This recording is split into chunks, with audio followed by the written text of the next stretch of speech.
recording. So holding our hands out to one another, feeling into the connection between the hands, the connection between the wombs, feeling into the womb web, the support system, this ever-present support system.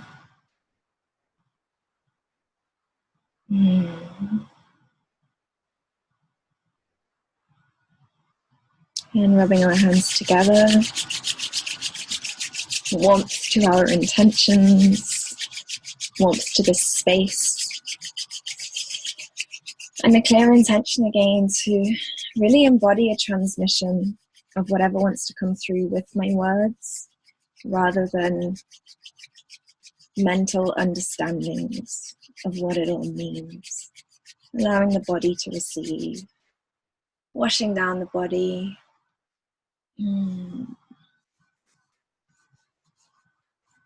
Calling your body into being present, to opening, to being cared for, soothed. And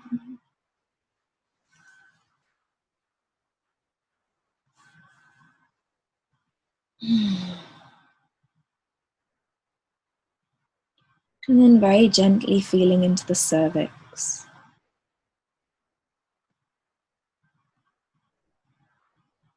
So the cervix is the neck of the womb.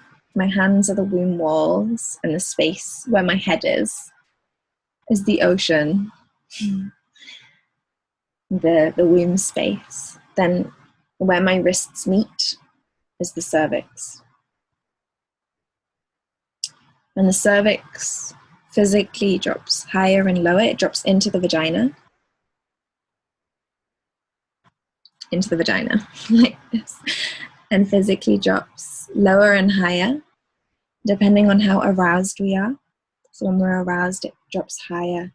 We kind of have an inner erection that happens in the vagina. It pulls up higher.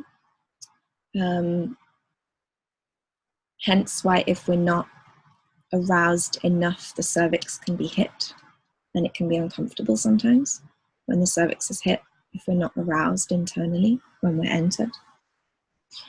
And it also rises higher during ovulation and lower during menstruation. So throughout our moon cycle, the cervix rises and falls, rises and falls. I often say that if the vagina is the gatekeeper, the cervix is the gate. The cervix is the part of our body which dilates when it comes to childbirth. It's the part which opens and makes way and gives permission for birth to occur. And as ever with this work, it's the birth, the energetic birth of our creations, our gifts to the world, our children, all of our children, our creative children, as well as our human baby children. So the cervix regulates. It's the permission giver. The cervix also regulates the flow of our blood. And it also regulates the, I don't know about it regulates the entry of semen into our body. So when we're in pre-ovulation, we're not yet fertile, the discharge in our vagina is thicker to cover the entrance of the cervix so that semen can't get through. Once it thins, then the cervix facilitates the process, or the semen moves through the cervix to get to the womb. So there's both an entry and an exit. With this work, because we look at the birthing process, it's the birthing element that is focused on. Generally speaking, when I speak about the cervix, I'm focusing on the birthing element, the dilation element, the permission to give and bring ourselves into the world, because so much of deep inner knowing is wanting to show up in new ways. It's really important to understand, though, that if the gate is closed, the gate is closed. There's no one gate for people to come, for things to come in, and another gate for things to exit. We are closed, we are closed. So something that happens very commonly is that our vagina, the gatekeeper, is abused in one way or another. It could even just be verbally. It doesn't have to be any physical kind of experience. The gatekeeper is abused. And so the cervix, the gate, kicks in.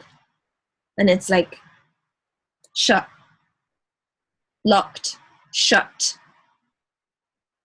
Because if we can't trust the vagina and the voice of the vagina to speak to us and speak back to the permission that our body gives or does not give, if we understand that the gatekeeper, that the vagina can be violated, it's the cervix that comes into service to protect the womb, to protect our womb energy, to protect our deepest power and the essence of our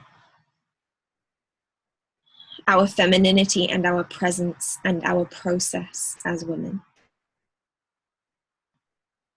So when that happens, whenever we're violated, whenever we're violated from an entry point, whenever we receive a violation, it causes the cervix to close, to shut down, to not let anything, not anyone in.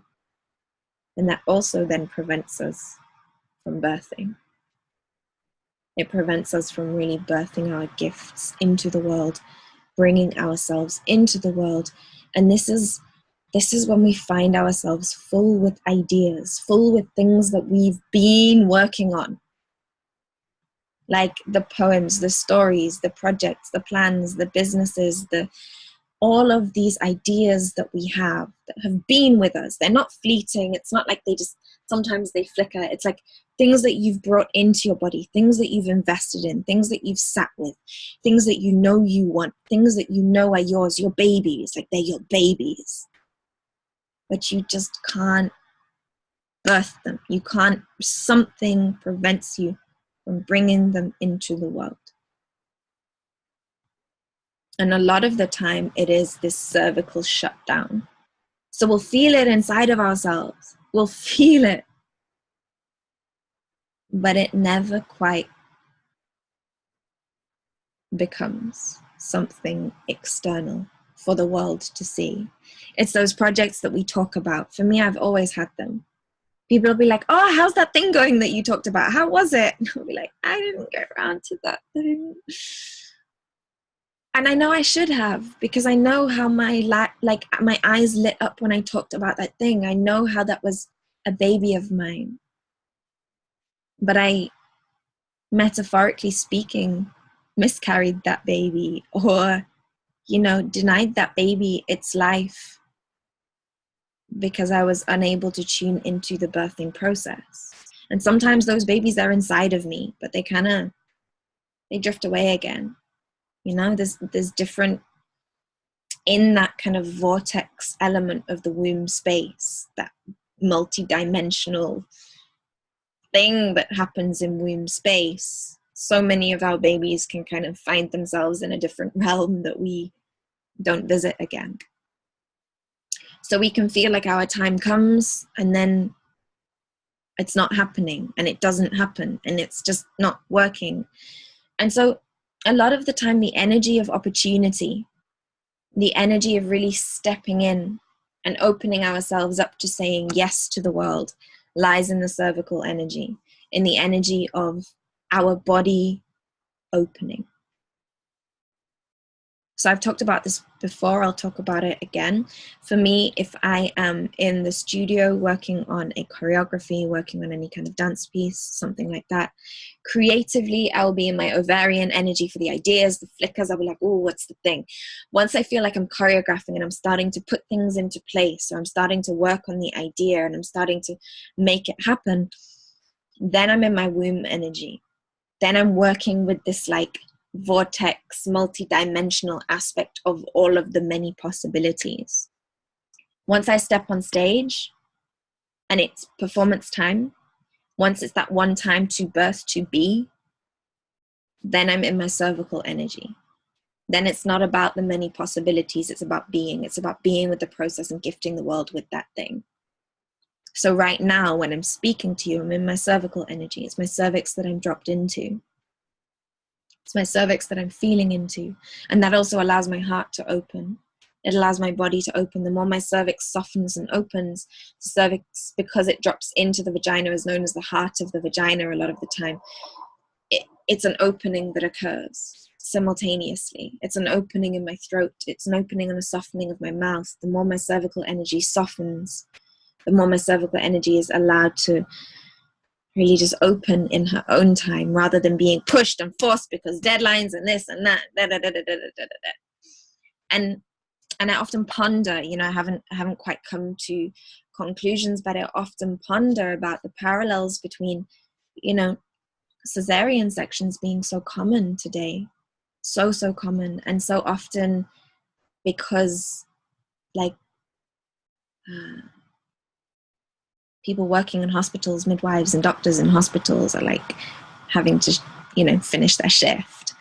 There's this urgency, there's this clock versus the body conversation that's happening, and it really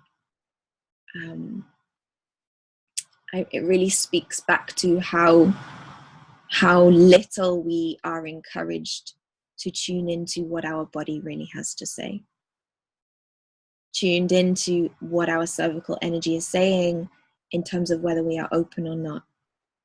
And I feel like a lot of the time we're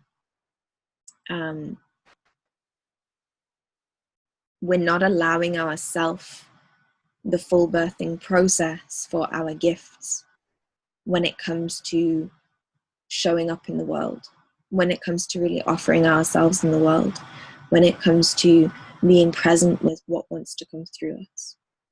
And if there are deadlines, if there are commitments, it's very common the clock comes in and we end up taking things out of us before they're naturally ready to come.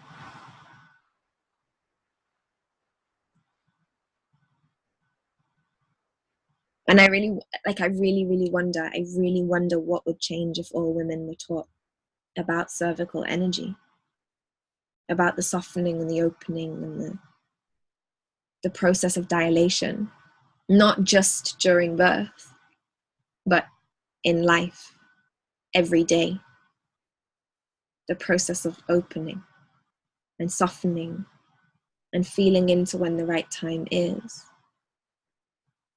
And understanding that dilating does not mean dilated, that in itself is a journey. And we gently open into the time. It's not like we're open and we're closed and we're open and we're closed.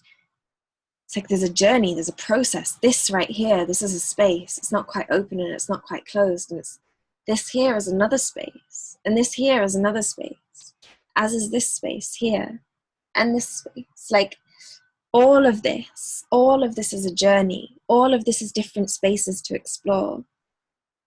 All of this is different experiences along the way. And if we were able to understand that there's no switch to it, it's not a switch. The same way that we move through the seasons, like into the next season, there's transition phases. There's transition phases in the way that we open and the way that we close to the world, and the way that we open to the process of birthing things and the way that we close. That there's always a process to that. And the more we can tune into that cervical energy, the less we feel an abrupt, sharp, gotta open, gotta close, gotta open, gotta close, gotta be ready, gotta be in the right place, gotta be on time, the more we can meet the world with something so much more gentle. And then meet our process of birthing our gifts with that same tenderness, with that same experience, right? Because it's not like something's not born and then it's born. It's like something's not born and then the head of that thing meets the cervix. And then it's here. And then it's here. And then it's here. And all of these points they have like a different experience to them, a different feeling, a different element. Like all of this has a different process in itself, and a different sensation through the body, and a different relational dynamic to what's going on. And so to start to understand that it's not that we hold the baby for 9 months and then this is like a blip of like born and then we raise the child. It's like this in itself, this birthing process in itself could, you know, be drawn out to months if we allow ourselves to take out the dimension of the clock. Again, it's the clock that keeps coming, this tick-tock that keeps coming and interfering with our ability to just feel into what's true within us. Because maybe it's time and maybe it's not. And maybe you're in the birthing process, but there's a journey to go still. Maybe you're like just here. And people are like, oh, it's happening. Or you're like, fuck, it's happening. But it's not a switch. And so often we get so used to this idea of time and predictability and monotony, and it's going to come, and that we lose sight of like the organic unfolding and the aspect of what our bodies do that is not regular, and it can't be tracked and timed in the same way. Just it doesn't work that way. We don't work that way. We don't work that way. The more we can come into the truth of how our bodies birth, certain dynamics, certain relational experiences. It doesn't even just have to be creative babies. It could be like, you know what, I really, really vibe with this person. I want to meet them. I want to get to know them. But that process of opening to them and connecting with them in itself is this. It's these many phases and many stages. So there's no formula. There's no seconds and hours and minutes to the process. It's like feeling into the way that your body softens, your body opens, your body rises and falls, and rises and falls. You know, how you move with your time. It's so important. And what happens then is we start to find softness and journey in the discomfort. Because a lot of the time, the discomfort comes from pressure. And a lot of the time, pressure comes from time. Because time lays down expectations like nothing else. Time can be tracked like nothing else. Like the time of the clock is one of the greatest expectations that there is.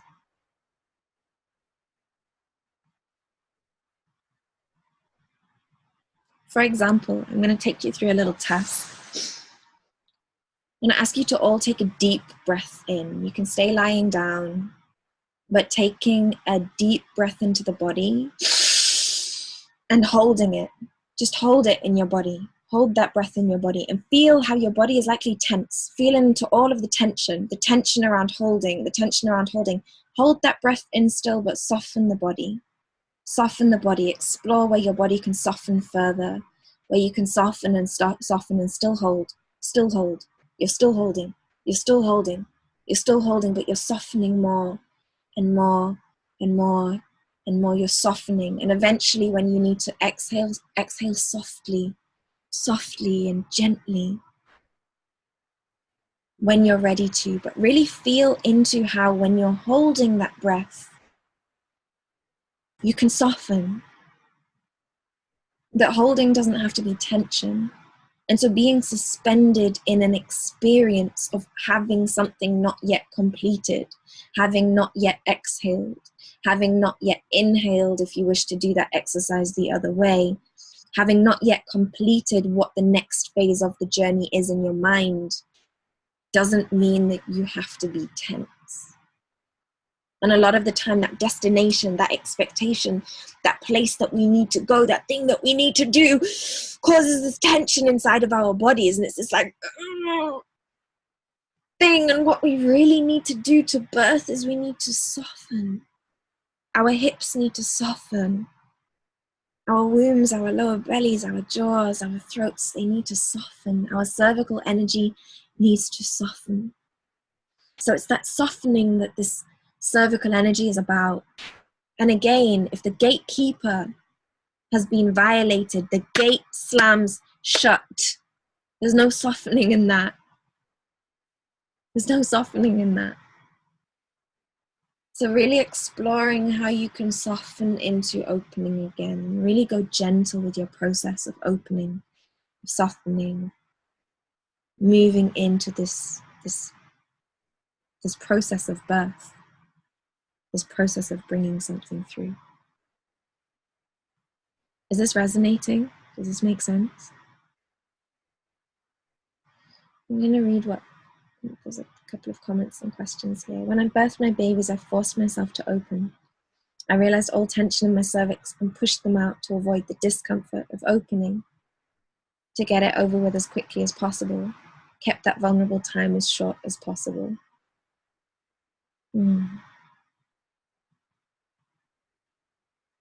Thank you for sharing that.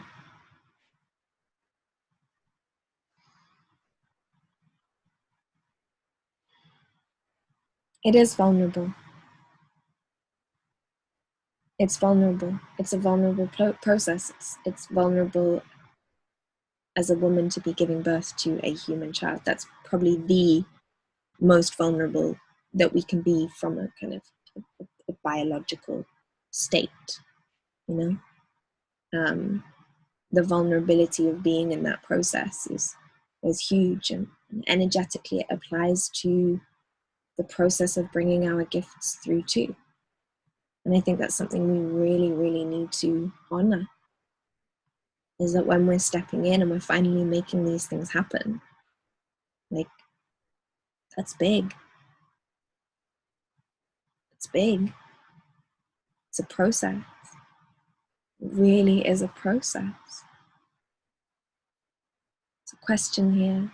How do you balance this natural timing with the commitment to deadlines in terms of putting our projects out there? Example, commitment to a date when a performance is happening, or advertising an event you're committed to putting on before you're ready to give birth. So there's always a meeting point. And a lot of the time, because we live in the world of the clock, we have to honor that. I always like to believe that when I'm in an either or question, it's about finding the point where these two things meet. And so it's like, where does the honoring of your body's energy and your honoring of the clock and commitments meet? How do you find the point at which you're speaking to both and they are speaking to one another? So similar to the masculine and the feminine, it's like we can be more in our masculine or more in our feminine, but integrating the two so that they can speak and support one another allows for a lot of power to come through, and a lot of ease in direction and clarity in the way that we move forward and we move into these spaces. Allowing yourself to, you know, for example, it got a deadline, body doesn't feel ready. What are the mini deadlines running up to that you could soften, that you could take out? So it might be that I have a rehearsal, and I know that by not showing up to that rehearsal and honoring the need for me to be with my body more, or needing to shift the way that I show up in that rehearsal so that I'm with process in a different way, with my body in a different way, allows me to journey to the actual performance in full. Does that make sense? Mm.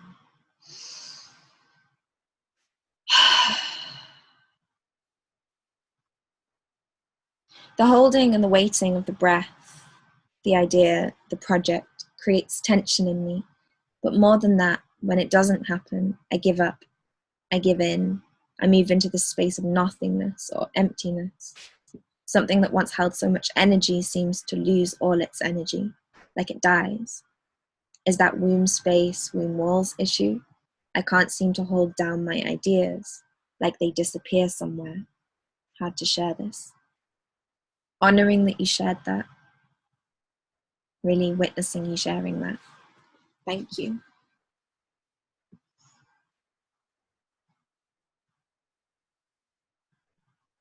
Yeah, so I'm just intuitively feeling into that scenario as a general experience. I would say that it's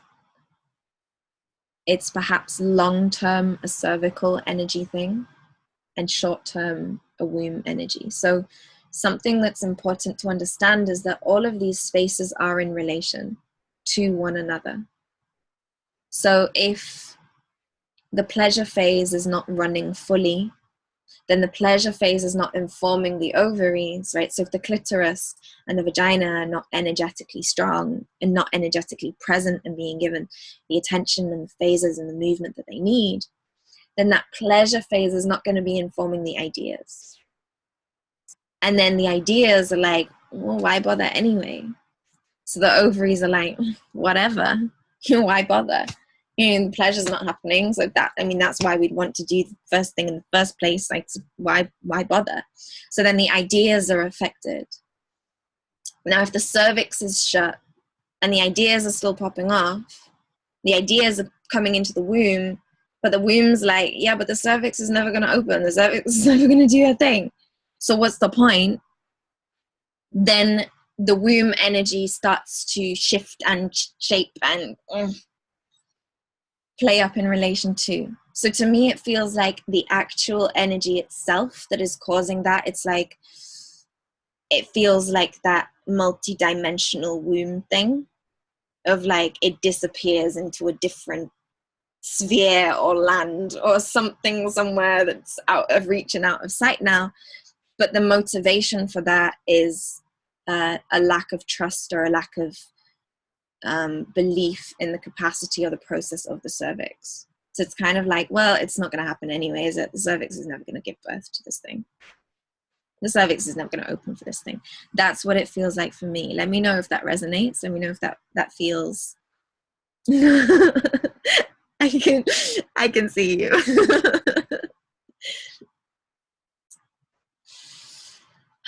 Really speaking to me very deeply. Yeah, so all of these spaces are in relation. And something that you can do if this speaks to you is you can explore that. You could journal womb space, womb walls, cervix, the way that we do with the masculine and feminine. You could journal between them, you can speak between them, you can tune in, you can ask questions. And these spaces, the relationship, the dynamic between these spaces can be explored too, which is something that I don't go into so deeply whilst introducing each of the elements, but is definitely something that I encourage through this process. Something about the lack of pleasure, not being able to experience the pleasure. Yeah. Taking pleasure in the idea at first. So it feels like a cyclical thing. It's kind of like another example would be when we don't really give ourselves to winter and then winter claws at our feet. And it's like, you're not going to go into spring. I'm going to make you ill and I'm going to make you drag and I'm going to It feels like a similar thing. It's like one phase is not fully being honored. And so it's not being channeled into the rest. And so the full process, the full cycle, the full experience is kind of going like this. Yeah. So there's another comment. I remember as a child playing with the boundaries of holding and releasing. It seems as though softening can also ease how we receive as much as birth, and also how one handles situations. Definitely. So softening is the way that we bring ourselves through. You know, the birthing is ultimately bringing ourselves, bringing the thing through. So the idea might be the idea of who we want to be. And then we can hold the idea of that. We can read the books, we can play with the thoughts, we can, you know, dance with the ideas of being this kind of person. But then the softening is when we really show up as that person and we feel ourselves embodying it. It's like, wow, okay, this was just an idea once upon a time. So there's definitely many different ways that the softening and the birthing element of our bodies comes through. Definitely, definitely, definitely.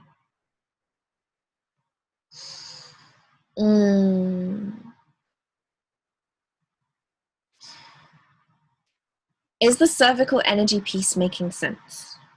Is it landing? Is it resonating? Does it feel full? Do you have any questions in relation to it that you feel could help you to get your teeth into it more?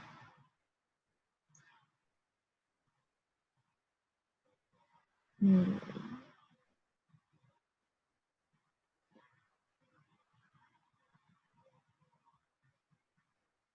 Mm.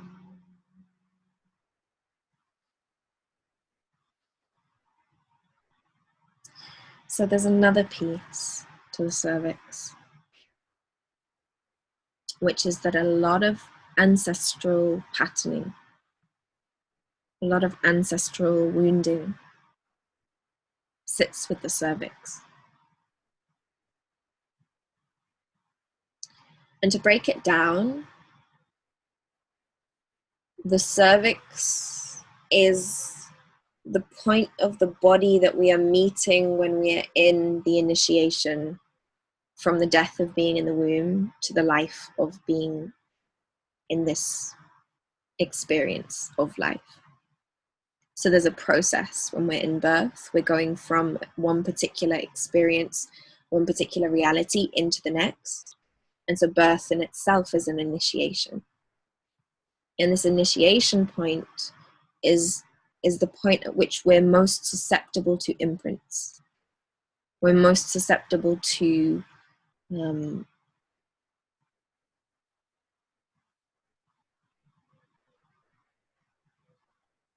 I can't find the word.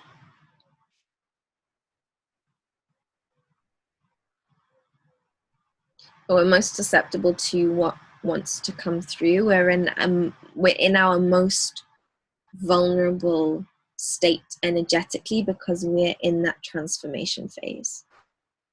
So we're not sitting here or sitting here. It's like there's an opening that occurs in us before we land into the next space. We're in this limbo phase, which initiates us. And initiation always does this. So strong energetic initiation takes us through this phase of not having grounding, through this processing, to the grounding of the next phase. And this point here, this midpoint, is where we're most susceptible to transformation, to imprints, to downloads, to transmissions. It's where we're open. What if you don't go through the cervix in your birth? Will that affect your own birthing relationship to the cervix?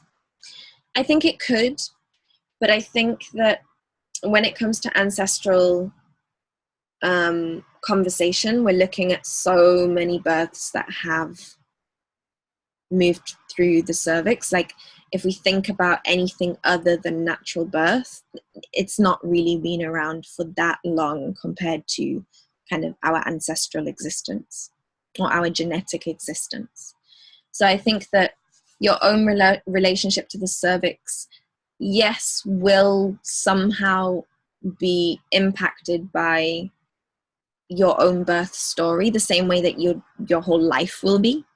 Like it's an element of how your birth narrative affects your life, but I wouldn't say that it significantly alters the energy of the cervix or the way that the cervix holds ancestral imprinting or ancestral process, because for so long it has been the case. It's like the percentage or the proportion at which children have been born through the cervix and met the cervix first is like, it makes any other form of birthing non-existent, relationally speaking.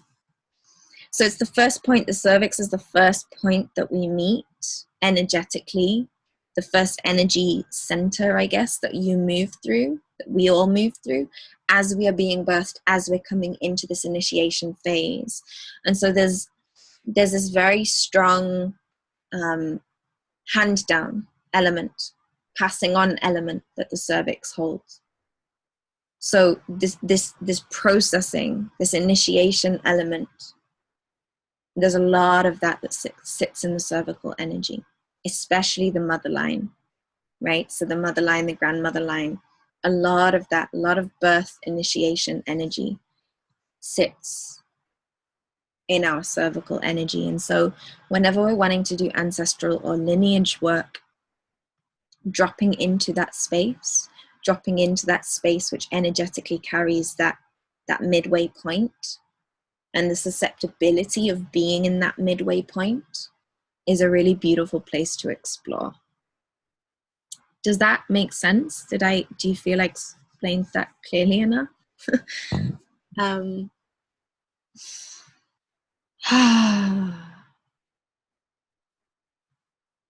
Yeah, so ancestry in relation to the cervix is another big piece.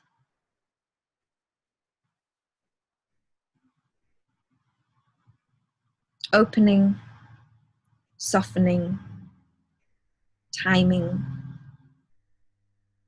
ancestry. I would say those are the four key pieces that relate to the cervical energy and the way that the cervical energy serves us and what it carries and what it holds. There's something very still, something very gentle, something very soothing, very calming about the cervical energy. And it's the energy in our bodies that reminds me most of the energy of a newborn baby. So I don't know if you've held a newborn baby. I was with Roxy's newborn baby just yesterday. That feeling of newborn baby, the stillness, the calm, the lack of complexity. It's like, we're so complex. We've grown and we've adopted all of these patterns and beliefs and language and norms and ways of expressing and subtleties and ability to read into all these things. And a newborn baby hasn't even fully adjusted to the concept that there is such thing as me and you, like that we are separate, that even that hasn't fully landed yet. So this natural human stillness, this calm that sits inside, is something that I experience a lot when I drop into the cervix. And that being clamped shut and tight, and any kind of tension in the cervix is causing tension and is affecting that softness and that stillness and that calm and the human essence energy, the energy of like human essence, just like, wow, human, real human life, just birth, just existence. That's something that I personally feel very strong with cervical energy. And that may be the case for you too. It may be different for you. It may show up, may, move through you in different ways. But that's something that you can tune into and really feel into whether that, that resonates for you too. It's something I often feel during the cervical activations, that stillness. Like whenever I'm activating with any of you, like stillness. and like a softening that happens. It's an opening.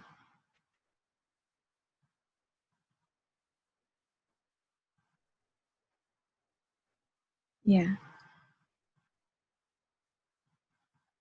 Does anyone have any questions?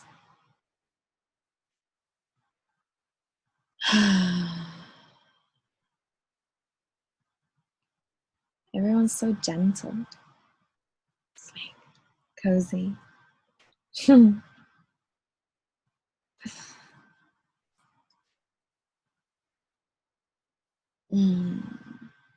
there anything else?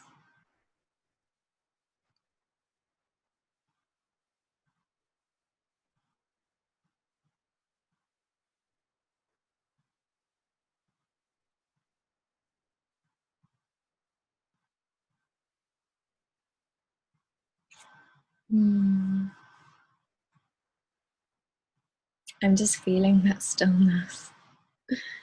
I'm just feeling that softness and opening. I feel it a lot when I bleed, actually, when I'm menstruating. It's this like, yes, this letting go.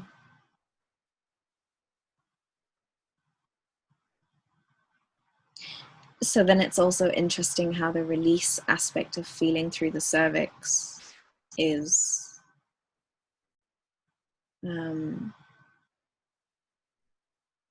complementary to the emotional aspect of the cervix being touched.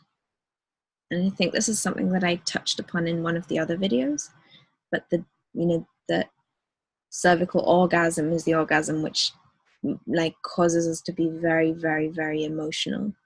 I don't know if you've had those orgasms when you cry or you laugh or you just feel so much. That's the cervical energy being activated, being penetrated.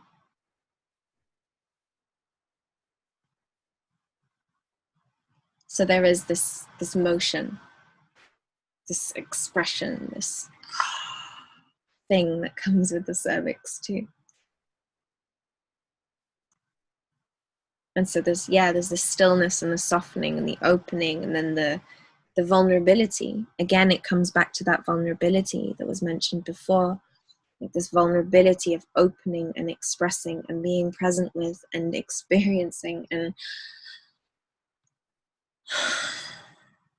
I guess purity is a word that comes through really strong for me here. There's a purity to it, like an absolute truth. An absolute truth.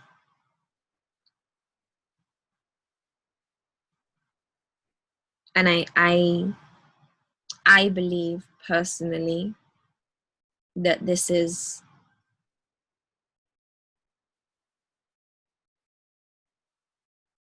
the most forgotten aspect of the pelvic bowl.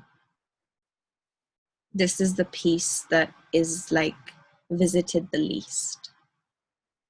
And this is being in, being in online realms, being in worlds where, I'm reading a lot, I'm experiencing a lot, I'm seeing a lot about the power of the womb. I'm seeing a lot about blood love. I'm seeing a lot about pleasure. I'm not seeing so much about the softening and the stillness of the cervical energy. And this is something that we can really explore to bring ourselves into a new kind of presence with the world, a new kind of presence in the way that we speak and in the way that we show up, bearing our gifts. Yeah.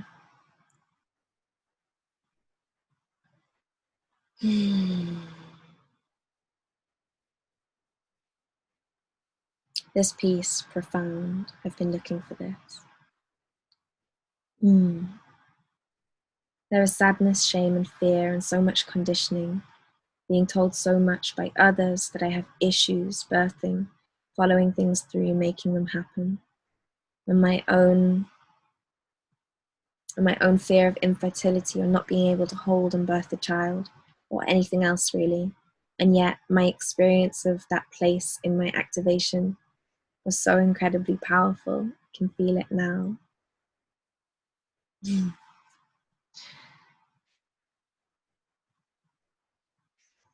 I believe that when we hear ourselves, there is no voice truer. There's no voice that knows our journey better. There's no voice that knows our direction more than that voice internally.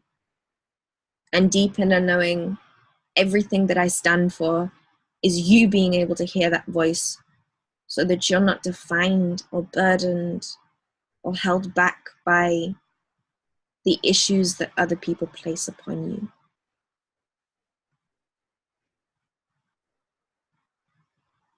Because it just doesn't make sense. It doesn't make sense that we should adhere to any kind of issue which doesn't resonate. Like, I name my issues.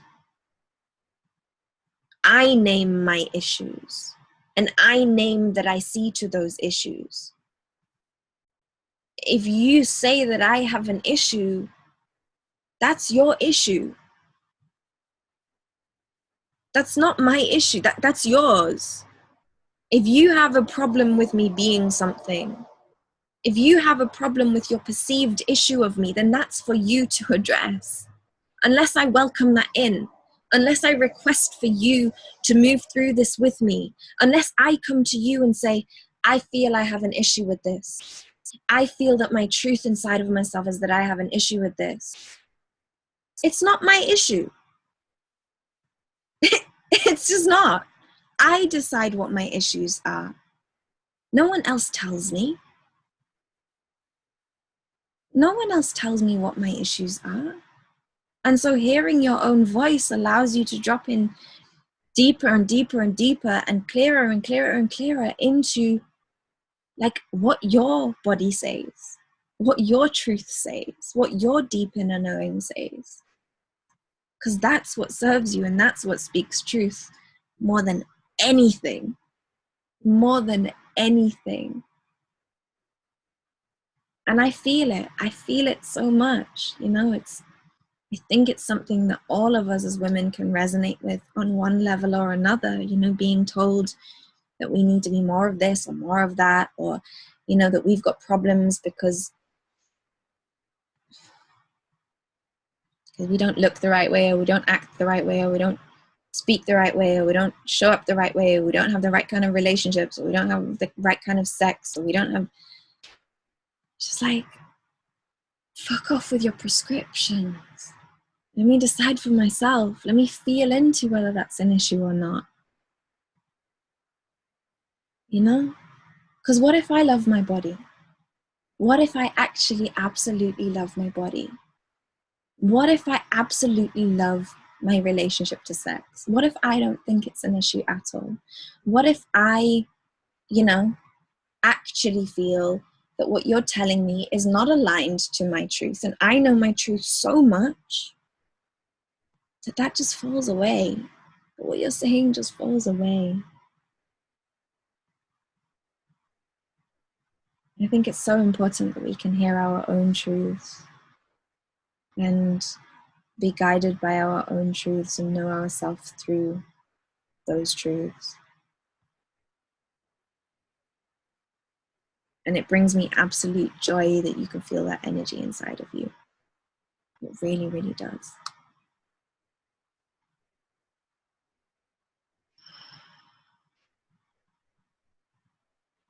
I believe that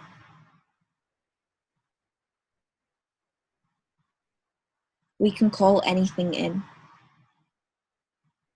I believe that we can truly call and welcome anything in. And I just think so often prescriptions are not true. And, you know, if you deeply want something and you're committed to calling it in, then it will come. It will come. Whatever it is that you want to call in, however impossible it may seem, it will come.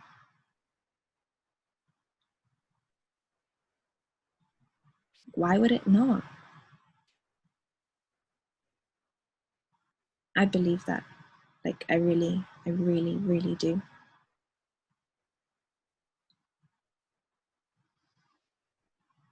How do you differentiate between when you're genuinely not ready to birth something versus when it's coming from fear, tension, resistance, or wanting to stay safe and small?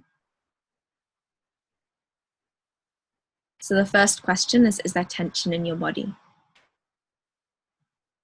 Like, and where is the tension? I've had situations where I've had tension and I've been like, I don't want to do the thing. I don't want to do the thing. And I've had to call myself into relaxing and relax. I'm actually relaxing. And it's funny, Nyeniso, he's really, really good at calling me out on this. Because if I'm in work mode, like I'm go, go, go, go, go. And I don't want to relax and I don't want to do nothing because I've got things to do. And he'll be like, no, you're not ready yet. No, you can't go back. You're not ready yet. I'm not convinced. You're not ready yet. So recently, for example, I had to make a decision around a situation. And I'd made up my mind. And I was in this energy. I was like, I've made up my mind. And we had to make the decision together, me and Nyeniso. And he said, okay, cool. We're not going to talk about this for a day. We're just not going to talk about it for a day. And you're going to go relax. So I went down to the beach and I relaxed and I breathed and I let go of having to know the answer right now. And I really found softness again. And for me, it's my belly. I feel into my belly. Like, is my belly soft? Does my lower belly, does it feel soft?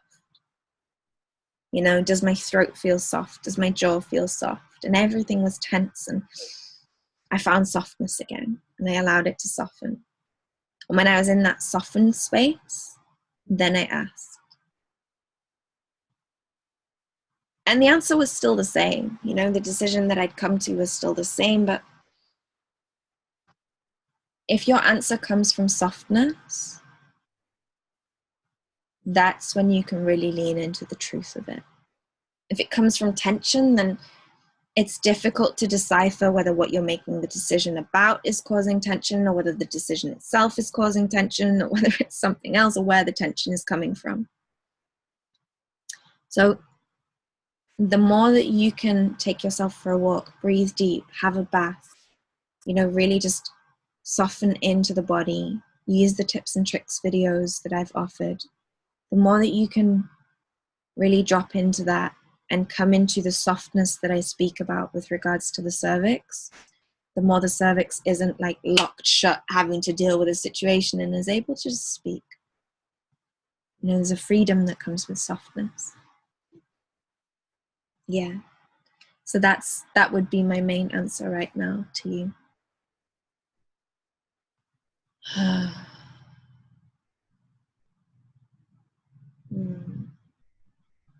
Thank you for this piece. Feeling lots of anger around this lately too. Perfect timing for me. I'm glad. Love that. Thank you, Yana. My absolute pleasure.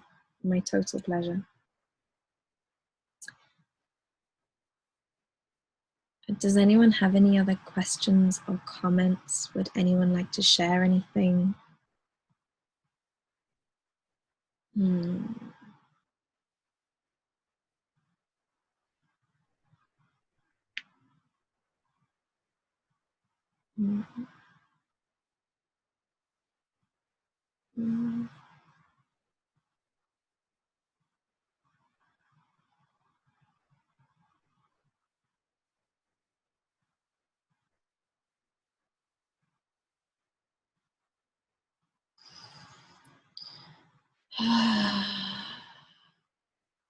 Any questions, any comments, anything? I'm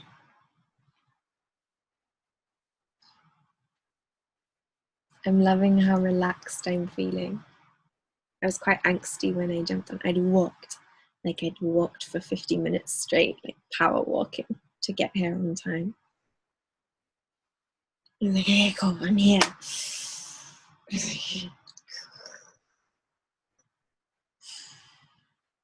Now I'm feeling really like yummy. Like I just want to dance and have a bath and like touch myself. Maybe call my man in. Maybe he can please me. Like just yeah, I'm feeling quite queeny, which I'm enjoying. Thank you for bringing this to me. I always get something really beautiful from just connecting with you all, being here with you. I love the quality of energy in this cervical space. I love it. Me too. It's the best. It's like, it's just, yeah, it makes me feel like I've got a crown on my head. And I'm also like this, like, just like simultaneously having sex and giving birth to the whole world. That's like totally what it feels for me right now. I love this whole call, so mirroring exactly my experience these days, so soft and open. I'm so grateful right now. Go big or go home. Exactly.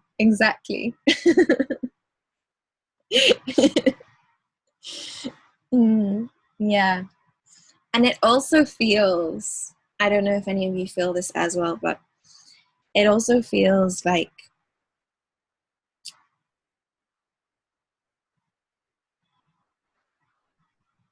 quite a statement to be this soft and to be this in tune with self, and for it to just be an internal stillness. I feel like a lot of the time this work, womb work, women's work, there's a beautiful like wild woman energy to it, and it's loud and it's and I'm gonna tell you that I'm here, and I'm gonna like ritualistically like be with the moon, and I'm gonna howl, and I'm gonna be loud, and I'm gonna dance, and I'm gonna, and like I really love the contrast of like yeah, okay, I'm gonna give birth to everything, and I'm just gonna make love, and I'm here, and that stillness and that softness brings us into a new grounding. It grounds that wild energy, that volcanic energy inside of us. It's like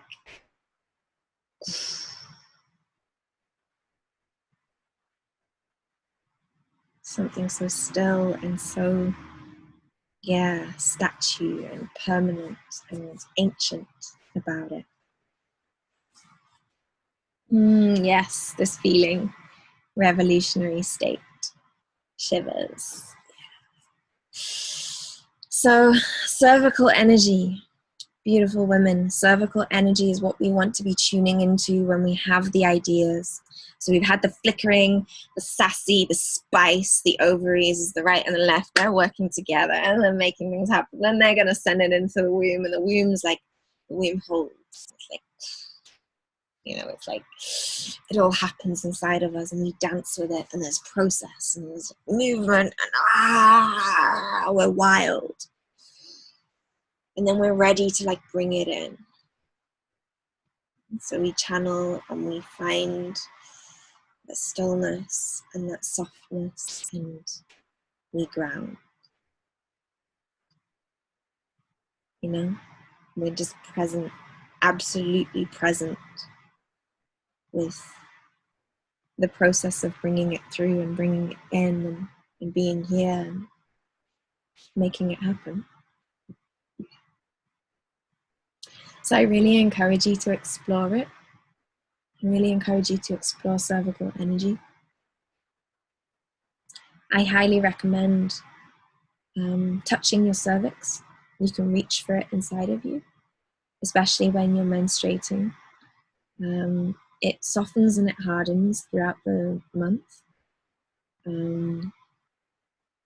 Generally speaking, it kind of feels like the tip of the nose. That's kind of the texture of it. And it's kind of like a cylinder, kind of shape inside of us. But if you reach for it, if you reach inside of yourself into your vagina, you can usually feel it. I remember the first time I felt it in the shower when I was a bit younger, and I was really worried that like something was wrong with me because it had dropped really low, and I was like, oh my God, it's like a thing right there. Like, is my vagina collapsing? What's going on? And then I realized like, nah, Yana, that's just your cervix. Yeah. So I highly recommend touching your cervix, feeling into what comes through when you're physically connected to your cervix, or even just reaching for it if it's raised higher than your reach. Just when you've entered yourself, if you have your fingers inside of your vagina, just closing your eyes and meditating, and just really feeling into reaching for the cervix, feeling into the cervical energy, feeling how it opens, feeling how it pulsates, feeling how it moves inside of you energetically, and just seeing what comes through. If you don't feel like entering yourself and you want to do this, you can just put your hands over your body and do the same. Whatever feels true for you, whatever feels like the deepest service to your journey. But I really, really encourage just dropping into the cervix, feeling into the cervix. And I have my period right now. Can still do this? Yeah, absolutely. Absolutely. Take your fingers and like paint them all over your body, if you like. This language, Yana, this language is so soft, so pure, so incredible to hear. I'm so glad. I'm so glad. To come back to the period question, if you're on your period, yes, absolutely, you totally can.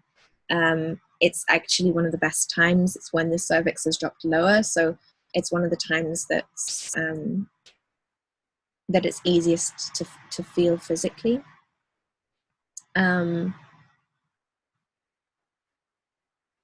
Putting one leg up can also help.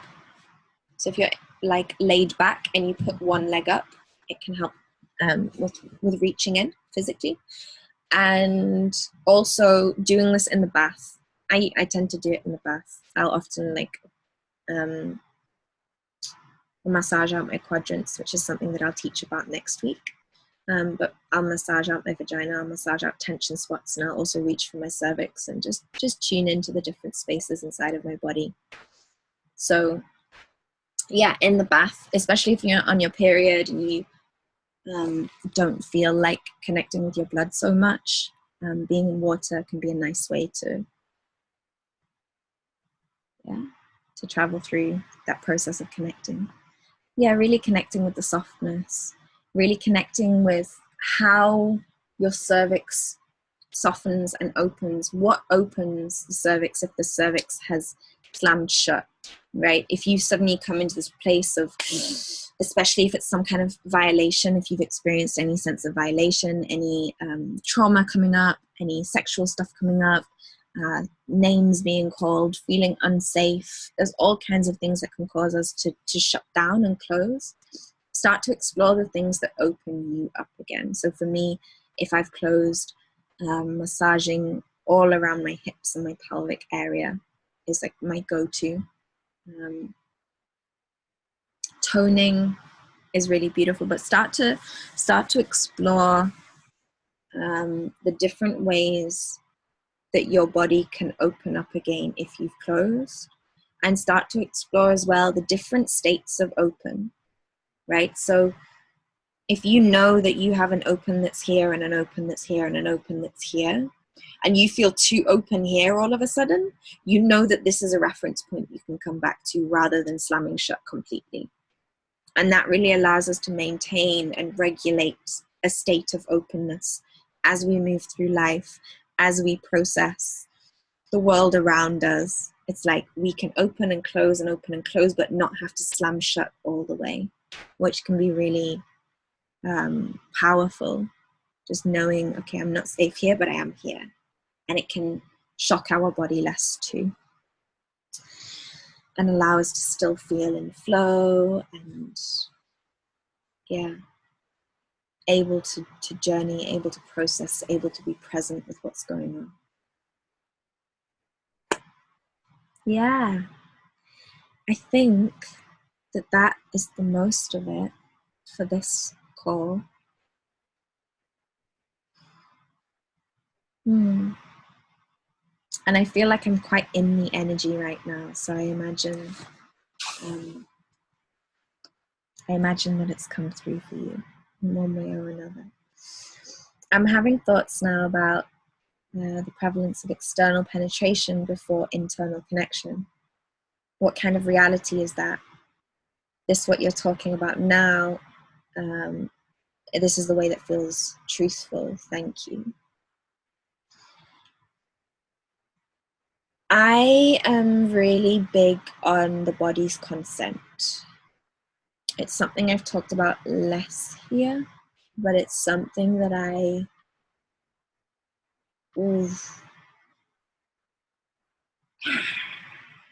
it gets me. That like I feel like my fangs come out and like my claws when it comes to the body's consent. It's so important that we hear our bodies so that we can take care of our bodies in relation to our body's voice. And so often we say yes from our minds, but our bodies have not said yes. And so it's a no for our body, and our body responds as though our body said no. So being able to feel into what the body is saying is a really huge journey. It's been a very, very big journey for me. And it's been a big part of coming back into my body. So I was someone who had escaped my body completely. I had developed a mindset of you can have my body, but you can't have me. So I would not be in my body at all. And pleasure was really difficult because of it. Pleasure was so difficult, and then it was difficult to not only feel pleasure, but experience the whole process of pleasure, right? Because flirtation, someone would stroke my arm and I would not respond because the lack of embodiment that I had at that point was severe. And the more I came into my body, the more that I felt like if I entered my own body, myself, without my body's consent, that disconnect would happen again. That escape would happen again, that shutdown, that close. And so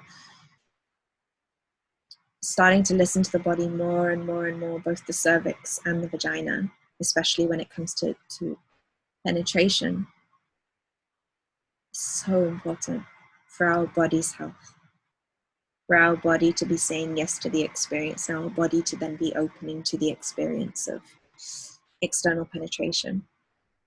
So internal connection, super, super, super, super, super important. Really, really, really important. And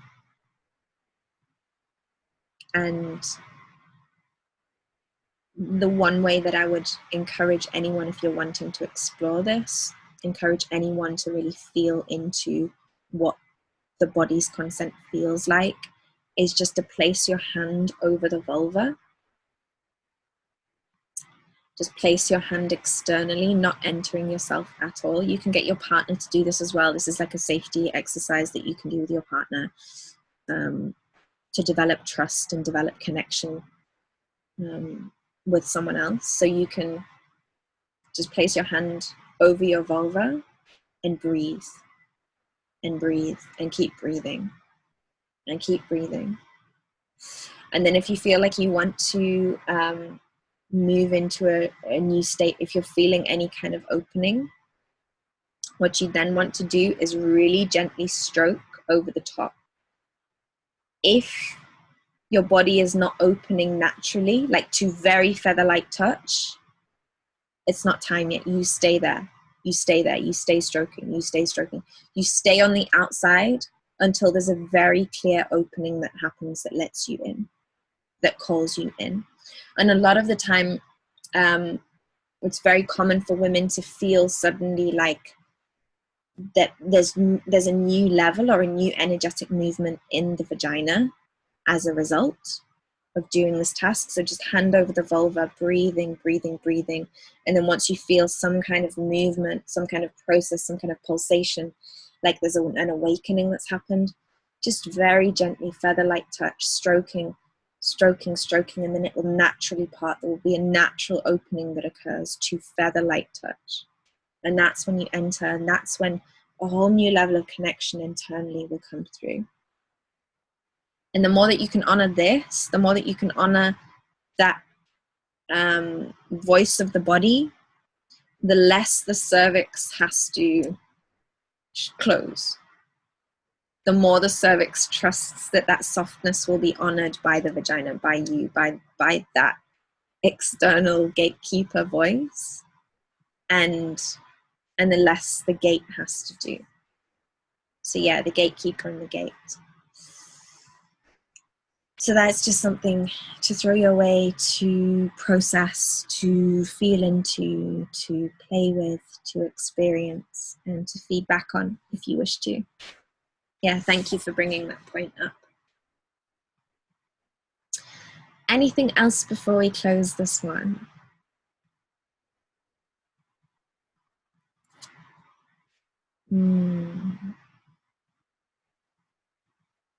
Anything from anyone?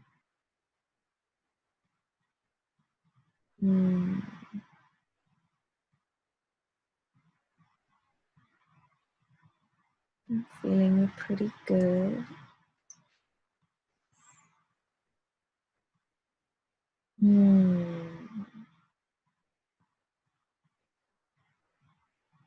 So just rubbing your hands together, feeling the warmth between your hands. Deep breath into the body, and with the exhale, sinking deeper into the cervical energy. Inhaling again. With the exhale, sinking deeper into the cervical energy. And one more time, inhale. Sinking deeper into the cervical energy.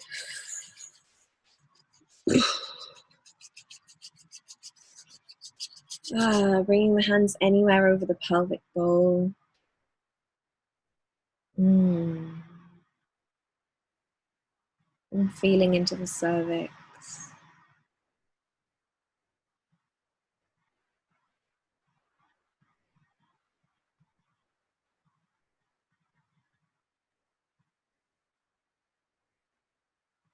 Feeling into that softness, safety, opening.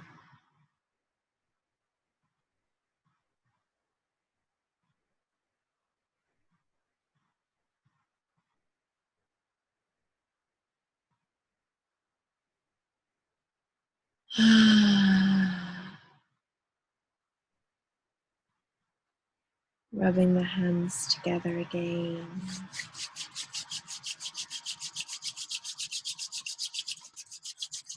Holding our hands out to one another. Feeling into the connection between the hands. Connection between the wombs. Feeling into the womb web.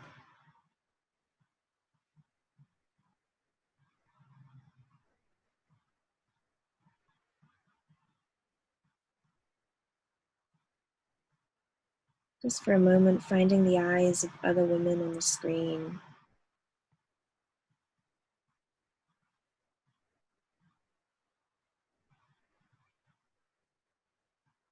And feeling the safety of sharing that softness.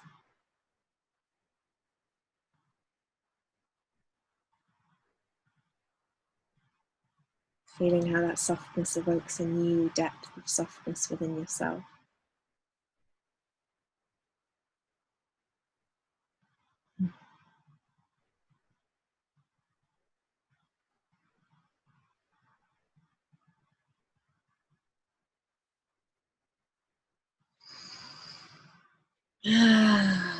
Rubbing the hands together one more time.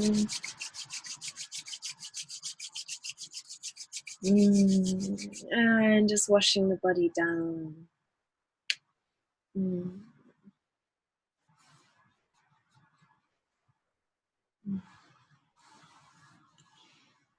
Thank you for being here. Thank you for listening in. Thank you for contributing. Thank you for your softness. Thank you for being so yummy and bringing me into this space, because I love it. I am such a cervical energy fan. I'm such a cervical energy fan. Yeah, loving you so much. Sending you softness and warmth and trust and truth and a beautiful, beautiful experience with this energy through the week ahead. I'll see you in the group, and I'll also see you for our next connection call on Tuesday, which I'm feeling will maybe make a clearing jam where we do some group clears. That's what I'm feeling. So we did this once, I think, in the last round. Let me know in the group. I'll post a poll about it, and we'll see if that's what the group is feeling. But I'm feeling maybe a clearing jam for the next connection call. We'll see. But Tuesday, I will see you on the call. Big love to you all, and looking forward to journeying further. Mwah. Beautiful day, beautiful night, wherever you are. I love you, and I will see you all very, very soon.